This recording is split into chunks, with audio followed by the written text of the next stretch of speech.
Hello, আসসালামু আলাইকুম। আজকে আমরা প্ল্যান করি আমরা আমাদের বাসা থেকে বের হয়ে আমাদের বাসার আশেপাশে কিছু স্ট্রিট ফুড আছে সেগুলো ট্রাই করব। তো ফার্স্টেই সিঙ্গারা পুরীর দোকানে যাই অ্যান্ড সেখান থেকে গরম গরম রোল নিয়ে সামনে একটি পিঠার দোকান আছে অ্যান্ড খালা অনেক মজার পিঠা বানায় অ্যান্ড আমরা গিয়ে দুইটা ডিম পিঠা নিয়ে নিই। আর ডিম পিঠাগুলো খেতে আসলে অনেক মজার ছিল। তো এই তো খালা আমাদের অলরেডি দিয়ে দিয়েছেন, সাথে ছিল 3 রকমের ভর্তা। আর আমি প্রেফার করবো আসলে লাল মরিচের ভর্তাটা অনেক বেশি জোস ছিল। অ্যান্ড ডিম পিঠা খাওয়ার পরই আমি চলে যাই সামনে একটু ছোলার দোকান ছিল একটা, সেখানে। অ্যান্ড এখানে মামা ছোলাটা আসলে অনেক মজা করে বানাচ্ছিল অ্যান্ড ছোলাটা আসলে অনেক ভালো ছিল।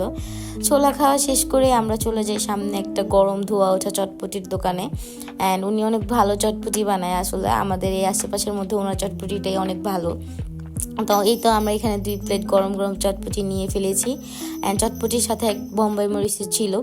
চটপটি খাওয়ার পর একটু ঠান্ডা না খেলে আসলে হয়ই না। দেন আমরা আমাদের বাসার জন্য কিছু পরিমাণে ফুচকা আর 2টা চিপস নিয়ে নিয়েছি। অ্যান্ড বাসায় যাওয়ার পথে আমরা যখন গরম গরম জিলাপি দেখি ওইটাও আসলে না নিলে হয় না। সো এই তো ছোট্ট একটা ব্লগ তোমাদের সাথে শেয়ার করলাম। ধন্যবাদ সবাইকে।